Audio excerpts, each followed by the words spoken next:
Our program tonight takes place at the turn of the century. It's a fall October day, a typical or not so typical day in Miss Thatcher's one-room schoolhouse. For our history lesson this afternoon, you were to learn the first 3 lines of Paul Revere's Ride. Theodore, will you please come to the front and recite? Listen, my children, that you shall hear. I see that you have not studied your lines, Theodore. You will stay after school and learn them before you leave this afternoon. Do you understand? Yes. Remember your manners, Theodore. Yes, what? Yes, Miss Thatcher. William, will you please come to the front and recite?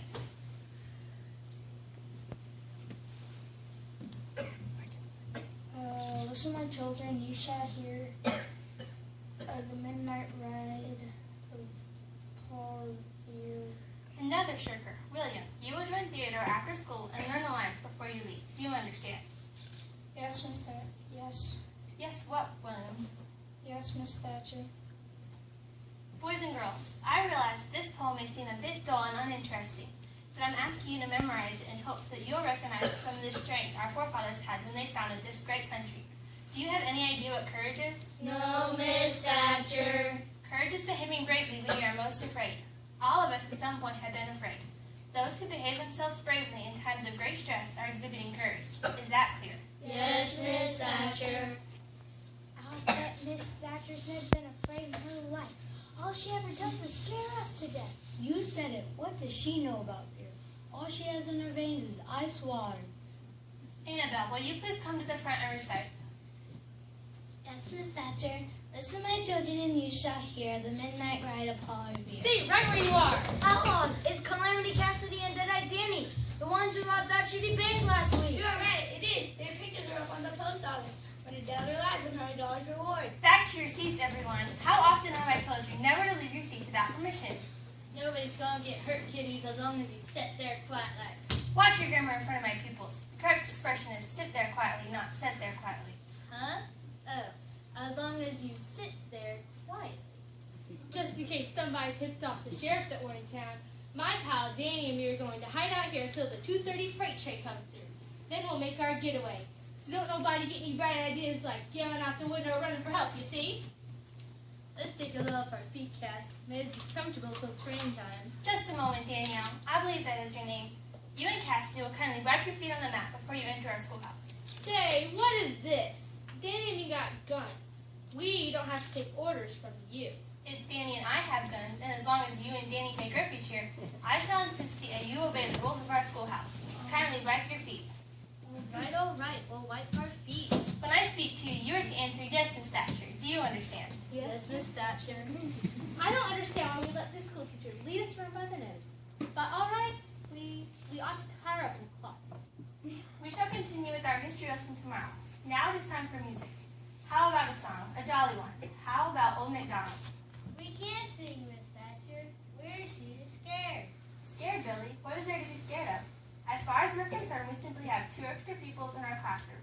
We will continue with our normal schedule. Old MacDonald had Wait. Danny and Cassidy, why aren't you singing? Why should we sing? When we have music in this school, everybody sings. And that means everybody. It's a school rule. Claire and Annabelle, this is not your affair. Danny and Cassidy, when we sing again, you are to sing. Do you understand? Yes, Miss Thatcher. Yes, what, Cassidy? Yes, Miss Thatcher.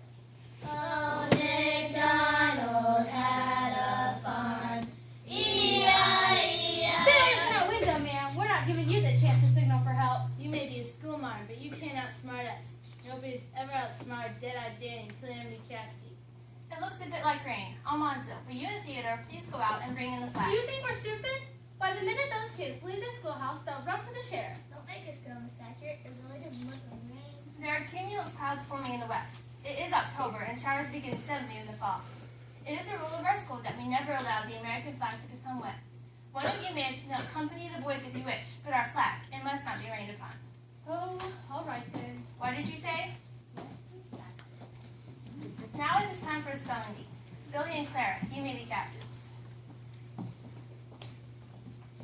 You may start choosing teams now. I choose Annabelle. I choose Amos. I choose Theodore for my team. I choose William. I choose Almanzo. I choose Dan. I choose Danny. I choose Cassidy. Say, what is this? What's going on? A spelling bee, pal. Ain't you never been in a spelling bee before? Haven't you ever been in a spelling bee before? Watch your grammar. Yes, Miss Thatcher. Haven't you ever been in a spelling bee before? No. And I'm definitely not going to now. Besides, it'll be train time soon. We have to stay on the alert. Very well, Cassidy. I will dismiss you from participating in the spelling bee. Naturally, it would be most embarrassing for you to be spelled down by a group of young children. Hey, who's scared of being spelled down? Look, maybe I haven't had much schooling, but I'm not so dumb that a bunch of little kids can lick me at spelling. Very well, Cassidy. I admire your spirit. You won't mind joining Clara's team then. Oh, all right. What did you say? Yes, Miss Thatcher. Clara, we'll begin with you. Spell the word democracy. Democracy. D-E-M-O-C-R-A-C-Y. Democracy. That is correct. Danny, will you please stand and spell the word stolen?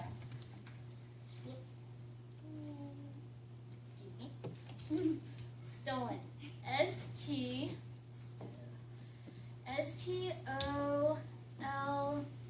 Stolen. That's correct. Cassie, will you please stand and spell the word thief? Thief.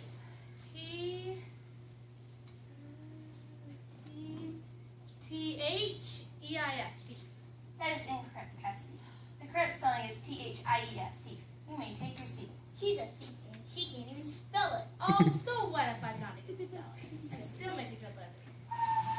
Yeah, there goes the 2:30 freight train. I told you it was time to get out of here, but you had to go and let that crazy school teacher talk us into a spelling bee. All right. At least I didn't miss my spelling word.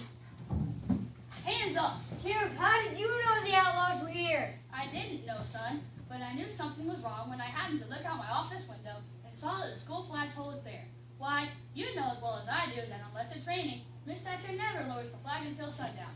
It's a rule of the school. Remember, Miss Thatcher was my teacher, too. I was hoping that you would notice the flag was down, Ronnie, and would remember the rule of school. Apparently some of my pupils remember things that I teach them. Miss Thatcher was just like Paul Revere's friends. She used the signal to tell about the enemy. That's correct, Annabelle. And if you ladies were the slightest bit educated about the ways of weather, you would have known that cumulus clouds in the west rarely means immediate rain. I had a hunch that we should have had that teacher up in the closet the minute we got here. Did you tie her up? Well, I don't know about that. There's just something about Miss Thatcher. You just can't imagine her tying her up in a closet. She don't scare easy, and before you know it, you're half scared of her. Cassidy, the proper expression is she doesn't scare easily. Yes, Miss Thatcher. We'll take these scoundrels down to jail where they belong. You'll receive the $100 reward in a few days, Miss Thatcher.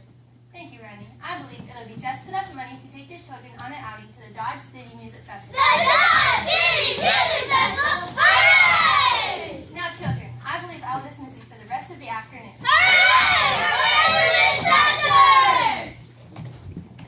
Did you boys forget something? You asked us to stay and learn the first 3 lines of Paul Revere's rhyme, Miss Thatcher. Oh, so I did. Well, I will dismiss you just this once. You see, I'm feeling a bit shaky. Miss Thatcher, you were afraid when the outlaws were here, weren't you? Oh, yes, very much afraid. I did everything in my power to delay them so that they might miss the train and be captured. Yet I longed for them to leave before they decided to use those awful guns with some of us. You didn't act scared. Not one bit. Naturally she didn't. She picked bravely when she was most afraid. That's courage, remember? Maybe I did teach you boys something today. Before you leave, will you please hoist the flag up again? It's several hours yet until sundown, and we must abide by the rules of school. Yes, Miss Thatcher. Yes, indeed. Bye, Miss Thatcher. Bye, boys.